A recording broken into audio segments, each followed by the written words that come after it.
I say to the whole world, India will identify, track and punish every terrorist and their backers.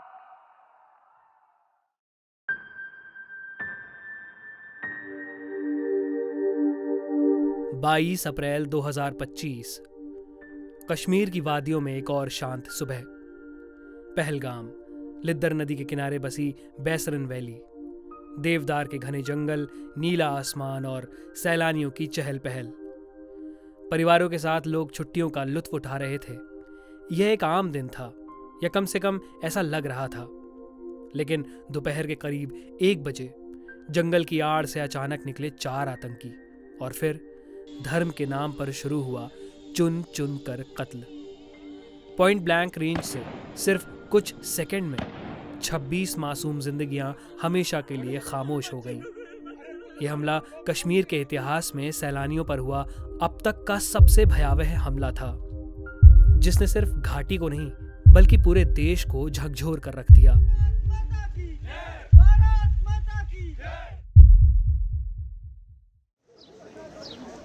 22 अप्रैल 2025 जम्मू कश्मीर के पर्यटन स्थल पहलगाम की वादियां उस दिन गोलियों की आवाज से गूंज उठीं, जब निर्दोष पर्यटकों पर आतंकी हमला हुआ। इस कायराना हरकत ने न सिर्फ पूरे देश को झकझोर दिया, बल्कि भारत ने उसी क्षण यह तय कर लिया, अब आतंक की जड़ों पर वार होगा, और वो भी निर्णायक। एक ओर जहां सरकार की बैठकों का दौर जारी था, वहीं दूसरी ओर भारतीय सेना ने सीमाओं पर गुप्त युद्धाभ्यास तेज कर दिए थे। इसी के मद्देनजर गृह मंत्रालय ने भी एक अहम कदम उठाया। 7 मई 2025 को देश भर में सिविल डिफेंस मॉक ड्रिल कराने का आदेश जारी किया गया। मकसद था युद्ध जैसे हालातों में देश की आंतरिक तैयारियों को परखना।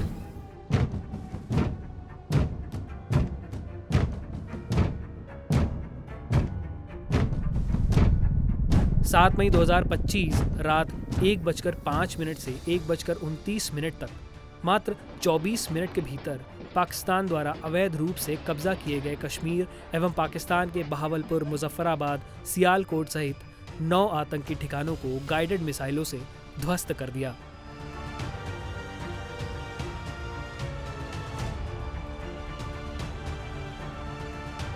इस हमले की खास बात यह थी कि आतंक के खात्मे के लिए इस हमले को भारत ने अपनी सीमा से ही अंजाम दिया था। इस ऑपरेशन को खुद प्रधानमंत्री नरेंद्र मोदी ने नाम दिया ऑपरेशन सिंदूर।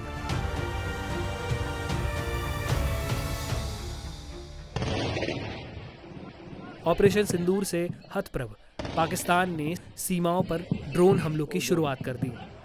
निशाने पर थे न सिर्फ भारतीय सैन्य ठिकाने बल्कि रिहायशी इलाके भी। लेकिन भारत की S-400 एयर डिफेंस प्रणाली ने लगभग सभी हमलों को हवा में ही नष्ट कर दिया।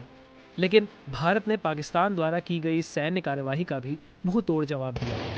भारतीय वायुसेना ने पाकिस्तान के नूह एयरबेस समेत कई अन्य सामरिक ठिकानों को सर्जिकल एयर स्ट्राइक के जरिए पूरी तरह नेस्तनाबूद कर दिया। आखिरकार 10 मई को पाकिस्तान की ओर से हॉटलाइन पर भारत के DGMO को फोन किया गया। विषय था संघर्ष विराम। ये पहला मौका था जब पाकिस्तान को इस बात का एहसास हो चुका था कि भारत पर हमला करके उसने बहुत बड़ी गलती कर दी थी। भारत ने यह स्पष्ट संदेश दे दिया था कि यह नया भारत है, यह हर हमले का माकूल जवाब देगा। भले ही पाकिस्तान इसे भारत से अपनी जंग मानता हो, लेकिन भारत ने आतंकवाद के खिलाफ बिगुल फूंक दिया है। भारत की रणनीतिक क्षमता को सारा विश्व अब अच्छे से देख भी रहा है और समझ भी रहा है। अगर कोई शांति को कमजोरी समझे तो उसे बताना जरूरी है कि भारत शांति चाहता है, लेकिन अपने सम्मान की कीमत पर नहीं।